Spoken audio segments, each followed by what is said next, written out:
दोस्तों नमस्कार। एक बार फिर से स्वागत है आपके अपने यूट्यूब चैनल देव जी के ट्रिक्स में। तो दोस्तों हम लोग यहाँ पर डेली की तरह हिंदी का फुल टेस्ट लगाएंगे। काफ़ी अच्छे प्रश्न हैं और ये सभी एग्जाम के लिए आपके हैं। आप किसी भी एग्जाम की तैयारी कर रहे हैं, आप ये हिंदी का टेस्ट लगाएंगे, 100% आपको सफलता मिलेगी। तो चलते ही स्टार्ट करते हैं। और काफ़ी बच्चे यहाँ पर कमेंट करते हैं कि सर ये क्लास कब स्टार्ट होती है, क्या बजे स्टार्ट होती है। तो आपको बता दें ये क्लास आपकी डेली यहाँ पर आपकी 8:30 बजे होती है डेली। ठीक है, तो चलते ही स्टार्ट करते हैं। गुड इवनिंग सभी को, गुड इवनिंग। चलिए यहाँ पर आपका पहला प्रश्न है कि खगेश का पर्यायवाची है। खगेश का पर्यायवाची, यहाँ पर देखो खगेश, खगेश का पर्यायवाची क्या होता है। तो ऑप्शन राइट आपका जवाब यहाँ पर आपका हो जाएगा आपका सी नंबर, वैनते होता है। वैनते मतलब आपका गरुड़। ठीक है, क्या होता है, गरुड़, हरिवाहन, पक्षीराज, ये होते हैं इसके पर्यायवाची। वहीं पर देख सकते हैं वासुदेव किसका होता है।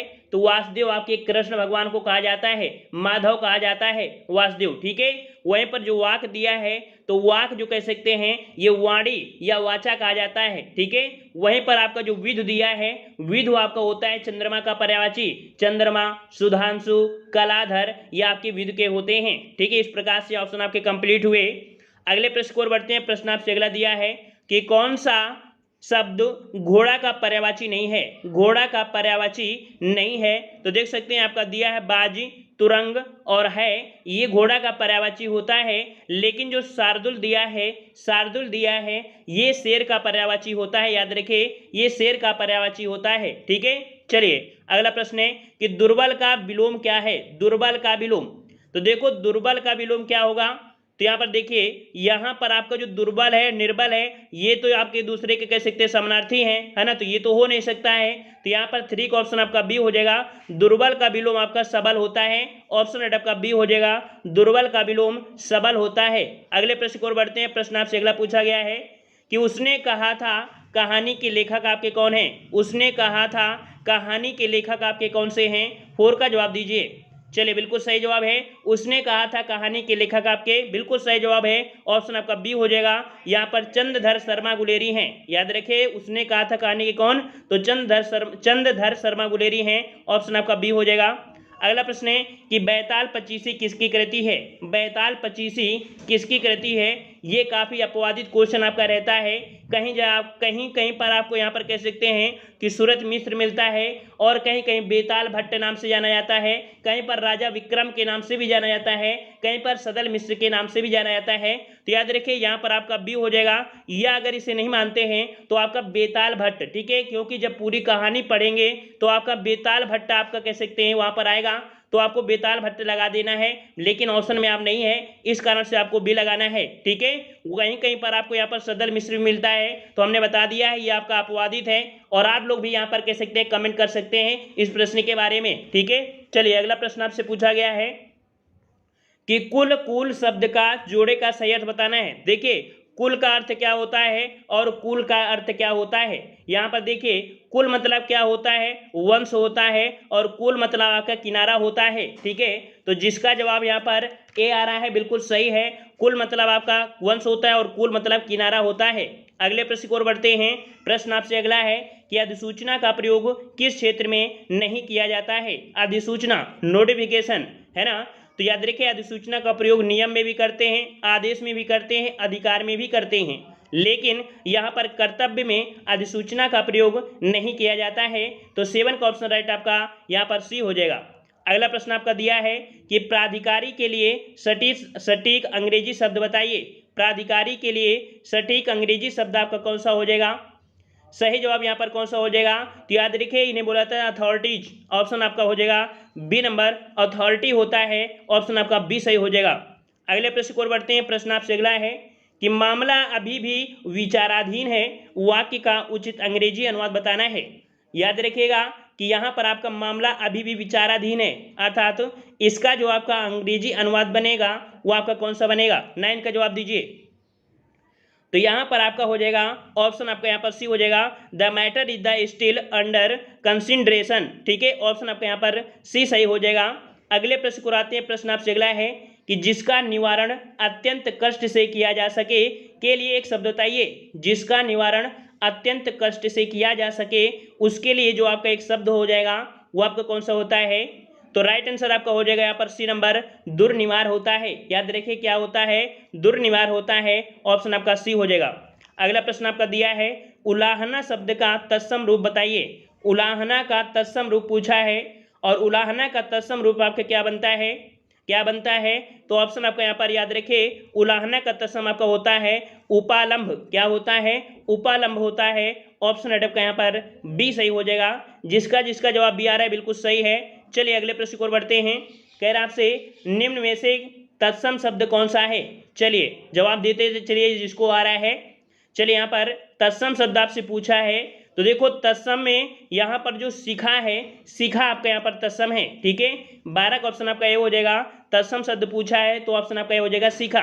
देखिए चंदा, बात, रात, ये आपके कह सकते क्या होते हैं, आपके तद्भव हैं। ठीक है, अगले प्रश्न को आते हैं। प्रश्न आपसे अगला है कि भोजनादि का संधिविच्छेद बताइए। भोजनादि का संधिविच्छेद पूछा है, भोजनादि। और अगर इसे हम तोड़ते हैं, इसे अगर हम तोड़ें तो बनेगा भोजन प्लस आदि। क्या बनेगा? भोजन प्लस आदि बनेगा। इस प्रकार से यहाँ बनेगा आपका कौन सा, सी नंबर, भोजन प्लस आदि। अर्थात ये दीर्घ स्वर संधि है। याद रखिए कौन सी संधि है, दीर्घ स्वर संधि है। ऑप्शन आपका सी हो जाएगा। चलिए अगला प्रश्न आपका है कि चौकी का तत्सम बताइए।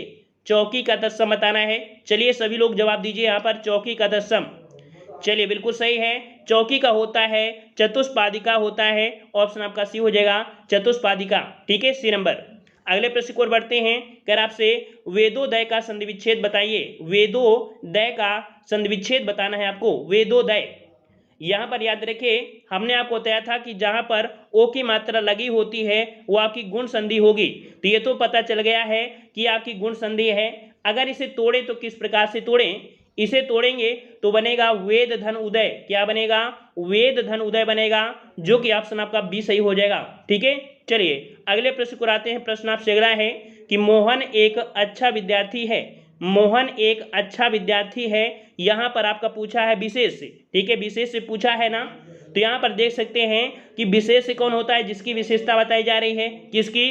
तो मोहन। मोहन आपका क्या हो जाएगा, यहाँ पर ये विशेष हो जाएगा। तो 16 का ऑप्शन राइट आपका यहाँ पर ए हो जाएगा। मोहन आपका यहाँ पर विशेष से है। ठीक है, चलिए अगला प्रश्न आपका है कि अग्निकुंड में प्रयुक्त समास बताइए। अग्निकुंड में समास कौन सा है? अग्निकुंड में समास पूछा है, यहाँ पर देख सकते हैं 17 का जवाब। तो यहाँ पर कह सकते हैं कि अग्निकुंड में, यहाँ पर देखिए यहाँ पर अग्नि का कुंड, इसे बोलेंगे अग्नि का कुंड। अर्थात यहाँ पर कह सकते हैं जो का है ये संबंध स्थापित कर रहा है, अर्थात संबंध कारक विभक्ति जो प्रयोग हुआ है। ठीक है, तो यहाँ पर आपका हो जाएगा संबंध तत्पुरुष, जो कि 17 का ऑप्शन आपका बी हो जाएगा, संबंध तत्पुरुष। अगला प्रश्न आपका है, निम्न में कौन सा शब्द विशेषण है? कौन सा शब्द विशेषण है? विशेषण पूछा गया है, और विशेषण में आप देख सकते हैं 18 नंबर में जो आपका चमकीला है। चमकीला जो आपका है ये आपका विशेषण है। याद रखिए ऑप्शन आपका यहाँ पर बी हो जाएगा। अगला प्रश्न आपका है कि निम्नलिखित में से कौन सा रासो आलाखंड के लिए प्रसिद्ध आपका है? याद रखिए जो आपका रासो आलाखंड है ना, इसके नाम से जो प्रसिद्ध है वो आपके कौन प्रसिद्ध है? चलिए 19 का जवाब देना है, और याद रखिए 19 का ऑप्शन आपका सी हो जाएगा। परमाल रासो या आपके आलाखंड रासो के नाम से आपके प्रसिद्ध हैं। ऑप्शन आपका सी हो जाएगा। अगला प्रश्न आपका है कि विशेषण बताइए। विशेषण आपको बताना है, विशेषण यहाँ पर आपको बताना है 20 नंबर। तो विशेषण जो आपका हो जाएगा यह आपका जो क्षम्य है, क्षम्य, ये यहाँ पर आपका विशेषण है। ऑप्शन आपका ये हो जाएगा क्षम्य। अगला प्रश्न आपसे दिया गया है कि भीतर बाहर में कौन सा समास है? भीतर बाहर में कौन सा समास है? यहाँ पर बताना है भीतर बाहर। भीतर और बाहर, बिल्कुल सही जवाब है कि भीतर बाहर का विग्रह करेंगे तो भीतर और बाहर बनेगा, जो कि यहाँ पर कह सकते हैं कि दोनों ही पद आपके प्रधान हैं, और जब दोनों ही पद प्रधान होते हैं तो आपका द्वंद्व समास होता है। 21 का ऑप्शन राइट आपका जवाब यहाँ पर डी हो जाएगा, द्वंद्व समास हो जाएगा। अगला प्रश्न आपका है कि राम सो रहा है, इस वाक्य में कौन सी क्रिया है? राम सो रहा है, यहाँ पर देख रहा है, देखो सो रहा है, यहाँ पर हमने आपको बताया था कि जो क्रिया हो रही, क्रिया क्या है? सोना, है ना। तो इस क्रिया पे आप प्रश्न करिए क्या और किसको, अर्थात क्या सो रहा है। आपसे अगर पूछे कि क्या सो रहा है तो आप क्या जवाब दे पाएंगे? क्या जवाब दे पाएंगे? जवाब नहीं दे पाएंगे। तो जब प्रश्न किया जाए और उसका जवाब ना निकले तो आपकी अकर्मक क्रिया होती है। ऑप्शन आपका ए हो जाएगा। मान लो अगर ये होता कि वह पढ़ रहा है, तो आपसे प्रश्न पूछे वो क्या कर रहा है, तो आप जवाब दोगे पढ़ रहा है। लेकिन अगर आपसे पूछता है कि वो सो रहा है, क्या सो रहा है, नहीं कह सकते ना। तो ये सिंपल से आप जान गए होंगे। यहाँ पर अगला प्रश्न आपका है कि पुनरागमन का संधिविच्छेद कीजिए। चलिए, पुनरागमन का संधिविच्छेद पूछा है और पुनरागमन का जो संधिविच्छेद हो जाएगा ये आपका हो जाएगा 23 का ऑप्शन राइट, 23 का ऑप्शन राइट। यहाँ पर याद रखिए पुनः आगमन हो जाएगा, ऑप्शन आपका सी हो जाएगा। यह आपका विसर्ग संधि बनेगा, 23 का ऑप्शन आपका सी हो जाएगा। अगला प्रश्न आपका है कि प्राग ऐतिहासिक में किस उपसर्ग का प्रयोग हुआ है। यहाँ पर दिया है उपसर्ग प्राग ऐतिहासिक, और आपको हमने यहाँ पर कह सकते हैं विसर्ग संधि, जो आपकी कह सकते हैं संधि बताया था आपकी व्यंजन संधि, कि अगर इसे तोड़ेंगे तो बनेगा प्राक धन ऐतिहासिक। क्या बनेगा? प्राक धन ऐतिहासिक बनेगा। तो इस प्रकार से 24 का ऑप्शन आपका सी हो जाएगा, प्राक हो जाएगा। ठीक है, चलिए अगला प्रश्न आपका है युधिष्ठिर ने अभिमन्यु से कहा तुम अभी बालक हो, वाक्य में रेखांकित शब्द बताना है। यहाँ पर देखो दिया है तुम, जो तुम शब्द है ये आपका है क्या? यहाँ पर तुम शब्द क्या है? क्या संज्ञा होगा, विशेषण होगा? नहीं, ऑप्शन बी हो जाएगा, ये आपका सर्वनाम होगा। ऑप्शन आपका बी हो जाएगा, सर्वनाम हो जाएगा। और वहीं पर अगर पूछे युधिष्ठिर में आपका कह सकते हैं कौन सा समास है, तो हमने आपको बताया था इसमें से अलुक तत्पुरुष होता है। ठीक है, चलिए अगला प्रश्न आपका है कि माइकल ने गाना गाया, इस वाक्य में कौन सा काल है। देखो माइकल ने गाना गाया, तो यहाँ पर सिंपल से देख सकते हैं दिया है भूतकाल, भविष्यकाल और वर्तमान, और गाना गा चुका है, इसका मतलब आपका क्या हो जाएगा? यहाँ पर आपका ये नंबर भूतकाल हो जाएगा, ऑप्शन आपका ए हो जाएगा। अगला प्रश्न आपका है कि सुमित सो रहा है, वाक्य में क्रिया का भेद बताइए। सुमित सो रहा है और सुमित सो रहा है, तो क्रिया आपकी क्या है? यहाँ पर क्रिया क्या है? सोना है।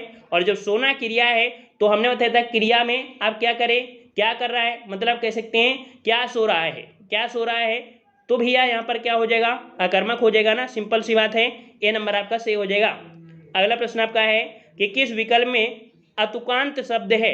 अतुकांत शब्द, आपने रामायण पढ़ा है, लगभग सभी लोगों ने रामायण पढ़ा है। जब आप पढ़ते हैं तो उसका जो अंतिम बिंदु होते हैं, अर्थात अंतिम आपके जैसे 2 लाइन हैं, तो ये जो लाइन होती है वो इसी लाइन से खत्म होती है। अर्थात यहाँ पर मोर और डाली माली और शोर है ना, ये तो हैं, लेकिन कुदाली हसिया में यहाँ पर जो आपका अंतिम अतुकांत आ रहा है, क्या मिल रहा है? नहीं मिल रहा है ना। इस प्रकार से सी नंबर ये अतुकांत शब्द आपके हैं, याद रहेगा। चलिए अगला प्रश्न है कि निम्नलिखित में से शुद्ध शब्द बताइए। यहाँ पर कुमुदनी बताना है। कुमुदनी, कुमुदनी जो लिखा जाता है वो किस प्रकार से लिखते हैं? चलिए कुमुदिनी, ऑप्शन राइट, ऑप्शन राइट बिल्कुल सही है। सभी के जवाब आ रहे हैं, सभी के जवाब आ रहे हैं, ऑप्शन बी हो जाएगा, कुमुदिनी हो जाएगा। नेक्स्ट प्रश्न आपका है कि शुद्ध वर्तनी का चयन कीजिए। शुद्ध वर्तनी आपसे पूछा है, यहाँ पर शुद्ध वर्तनी पूछा है, तो यहाँ पर देख सकते हैं अपकीर्ति। क्या होता है? अपकीर्ति होता है, जो कि आपको दिख रहा होगा, ऑप्शन बी अपकीर्ति, ये आपका सही हो जाएगा, बी नंबर। ठीक है, चलिए अगला प्रश्न आपका है, दिया है कि तद्भव पत्रिका के संपादक का नाम बताइए। तद्भव पत्रिका के संपादक का नाम पूछा है, और तद्भव याद रखिए तत्सम तद्भव नहीं है, यह आपकी तद्भव पत्रिका है जो आपकी हिंदी पत्रिका है, और इसके जो संपादक हैं ये आपके हैं कौन? तो आपके अखिलेश। ठीक है, ये अखिलेश यादव जी नहीं है, ये भी एक कवि हैं। ठीक है, चलिए तो ऑप्शन आपका डी हो जाएगा। अगला प्रश्न आपका है कि शुद्ध वर्तनी वाला शब्द, शुद्ध वर्तनी वाला शब्द जो आपका है वो आपका कौन सा हो जाएगा? शुद्ध वर्तनी वाला जो शब्द है वो आपका कौन सा हो जाएगा? यहाँ पर देखो विरहिणी दिया है, विरहिणी, विरहिणी, कौन सा? ऑप्शन राइट आपका हो जाएगा सी नंबर, विरहिणी। इस प्रकार से सही लिखा जाता है, 32 का ऑप्शन आपका सी सही हो जाएगा। अगला प्रश्न आपका दिया है कि 100 अजान एक सुजान के रचनाकार का नाम बताइए। 100 अजान एक सुजान के रचनाकार का नाम पूछा है, और रचनाकार आपका कौन सा हो जाएगा यहाँ पर आपको बताना है। तो यहाँ पर आपका 33 का जवाब हो जाएगा। देखिए 100 अजान एक सुजान के रचनाकार जो आपके हैं वो बाल कृष्ण भट्ट हैं। कौन है आपके? बाल कृष्ण भट्ट हैं, ऑप्शन आपका यहाँ पर बी सही हो जाएगा। अगला प्रश्न आपका है गांठ का पूरा, मोहरे का अभिप्राय बताइए। गांठ का पूरा, यहाँ पर याद रखिए गांठ का पूरा जो आपका है यह आपके होता है मालदार से संबंधित। 34 को ऑप्शन राइट आपका कौन सा हो जाएगा, डी नंबर मालदार हो जाएगा। ठीक है, और अगले प्रश्न को आते हैं। प्रश्न आपसे अगला है, सिर पर पांव रखकर भागना मोहरे का सही अर्थ बताइए। सिर पर पांव रखकर भागना मोहरे का सही अर्थ आपको बताना है। यहाँ पर आपका जवाब बताना है। चलिए यहाँ पर आपका 35 का जवाब हो जाएगा ऑप्शन राइट आपका बी, जो आपका तुरंत भागना ये आपका होता है सिर पर पांव रखकर भागना, बी नंबर आपका हो जाएगा। अगला प्रश्न आपसे अगला पूछा गया है कि हिंदी का पहला पत्र कौन सा है।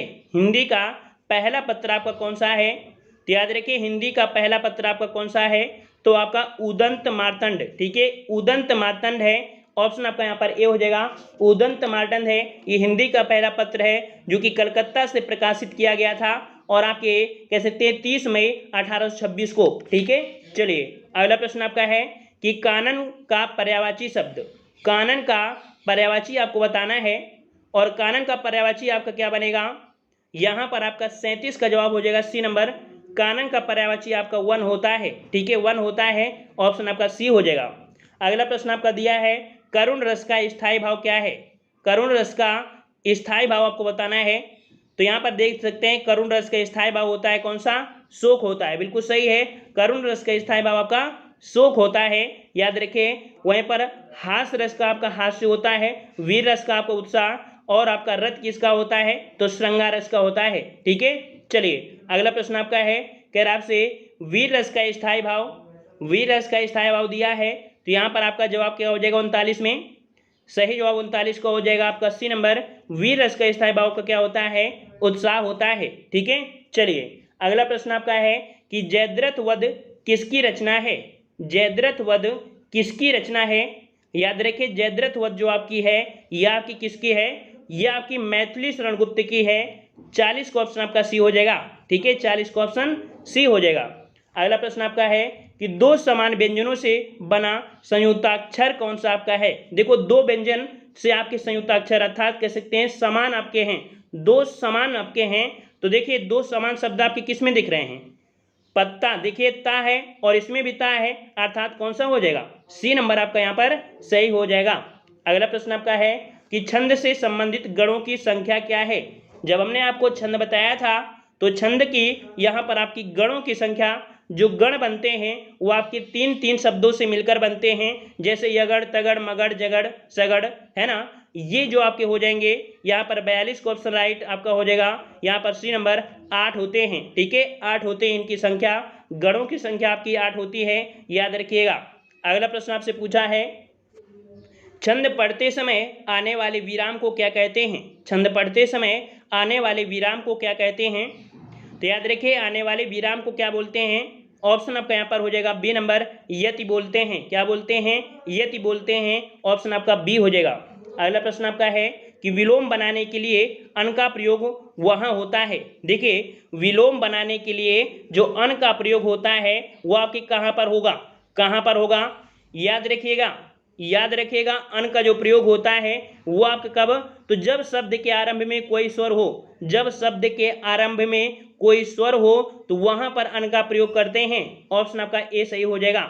अगले प्रश्न का आते हैं। प्रश्न आपसे अगला है कि तेरी बरछी ने बरछीने, तेरी बरछी ने बरछीने हैं खलन में पंक्ति में कौन सा अलंकार है। देखिए तेरी बरछी, बरछी और बरछी, यहाँ पर ये शब्द आपका रिपीट हो रहा है, दोनों के ही अर्थ आपके अलग होंगे और ऐसी स्थिति में जो आपका यहाँ पर हो जाएगा सही जवाब कौन सा अलंकार, कौन सा अलंकार, तो डी यमक अलंकार हो जाएगा। क्योंकि एक बरछिक मतलब होता है जो आपका कह सकते हैं हथियार होता है, एक बरछिक मतलब आपका बर होता है जो पति बोलते हैं। ठीक है, चलिए अगला प्रश्न आपका दिया है, कह रहा आपसे यहाँ पर कि अनुसार का प्रयोग किस वर्ण के स्थान पर किया जाता है। अनुसार का प्रयोग किस वर्ण के स्थान पर किया जाता है, याद रखिएगा कि अनुसार का प्रयोग जो होता है वो किस स्थान पर, तो वर्ग के तीसरे वर्ग में, तो तीसरे में तो होता नहीं है। यहाँ पर समझिए कि अनुसार होता क्या है, तो जो पांचवा किसी भी वर्ग का पांचवा जिसमें से अंक की बिंदी होती है ना, इनको जो नाक और मुंह दोनों से बोलते हैं, तो वर्ग के तीसरे में तो होगा नहीं, टा वर्ग के दूसरे में भी नहीं होगा, तार वर्ग के चौथे में नहीं। देखिए चा वर्ग के पांचवें वर्ग अर्थात जो आपका यहाँ होता है वो आपका यहाँ पर हो जाएगा 46 का ऑप्शन आपका सी हो जाएगा, याद रखिएगा। ठीक है, अगला प्रश्न आपका है कि यदि सभी राज्य सरकारों को कोई एक सरकारी पत्र भेजा गया हो तो उसे क्या कहते हैं। याद रखिए, अगर सभी राज्यों को एक साथ अगर कोई पत्र भेजते हैं, ऐसे पत्र को जो बोलते हैं क्या बोलते हैं, इसे बोलते हैं परिपत्र बोलते हैं। ऑप्शन आपका बी हो जाएगा, परिपत्र हो जाएगा, ऑप्शन बी हो जाएगा। नेक्स्ट प्रश्न आपका है कि किस अंग्रेजी ध्वनि को स्वरों के समान माना जाता है। किस अंग्रेजी ध्वनि को स्वरों के समान माना जाता है। तो देखिए ये वाला तो आपका है नहीं, ये भी नहीं, ये भी नहीं, क्योंकि अंग्रेजी ध्वनि है ना, अंग्रेजी ध्वनि आपकी कौन सी है, जो आपकी इसके ऊपर ये शब्द लगा है तो ये अंग्रेजी ध्वनि को आपको इंगित करता है। तो इस प्रकार से आपका सी हो जाएगा। और अगला प्रश्न आपका दिया गया है, यहाँ पर आपसे कह रहा है कि सा तथा सा के अंतर में शामिल नहीं है। देखिए शामिल नहीं है मतलब से यहाँ पर आपसे कह सकते हैं कि यहाँ पर आपका कह रहा है कि सा के उच्चारण में जीवा तालु को स्पर्श करती है, सा के उच्चारण में जीवा मूर्धा को स्पर्श करती है और सा के उच्चारण में जीवा दांत को स्पर्श करती है। मतलब ये तो तीनों ही पॉइंट सही हैं, क्योंकि तीनों ही आपके कह सकते हैं संघर्ष स्पर्शी आते हैं। अर्थात यहाँ पर जवाब आपका हो जाएगा इनमें से सभी, डी नंबर आपका से हो जाएगा। अगला प्रश्न आपका है कि काली घटा का घमंड घटा उपयुक्त पंक्ति में कौन सा अलंकार है। काली घटा का घमंड घटा उपयुक्त में कौन सा अलंकार है। यहाँ पर आपको बहुत बार इसको हमने पढ़ाया है। यहाँ पर आपसे कह रहा है काली घटा और घमंड घटा, मतलब घटा शब्द आपका दिया है ना, घमंड जो आपका दिया है आपकी घटा फिर घटा, ये घटा तो आपके हैं यहाँ पर एक ही, लेकिन कह सकते हैं दोनों के अंतर आपके हैं। एक घटा मतलब आपका बादल होता है, एक घटा मतलब घटा से शब्द जो घटा है तो इसके हिसाब से होता है। तो यहाँ पर आपका जवाब क्या हो जाएगा, यहाँ पर यमक अलंकार, क्योंकि दोनों के ही अर्थ आपके अलग अलग निकल रहे हैं। इस प्रकार से आपका ए सही हो जाएगा। तो इस प्रकार से ये हिंदी का आपका टेस्ट कंप्लीट होता है। ठीक है, काफ़ी अच्छा स्कोर है आप सभी का। ठीक है, और ऐसे ही अगर तैयारी रही तो आप किसी भी एग्जाम को आसानी से यहाँ पर पास कर सकते हैं। याद रखिएगा डेली आप क्लास लीजिएगा, 8:30 बजे क्लास होती है, डेली का डेली क्लास लेंगे, सफलता जरूर मिलेगी। ये समझिए कि जैसे हम रेगुलर रहते हैं, डेली क्लास लेते हैं, कभी भी आपको क्लास नहीं मिस करते हैं, वैसे अगर आप भी मिस नहीं करेंगे तो हिंदी आपका साथ देगी, कभी आपको छोड़कर बाहर नहीं जाएगी। याद रखिएगा। ठीक है, आज की वीडियो में इतना ही, मिलते हैं नए वीडियो में, तब तक के लिए धन्यवाद। जय हिंद, जय भारत।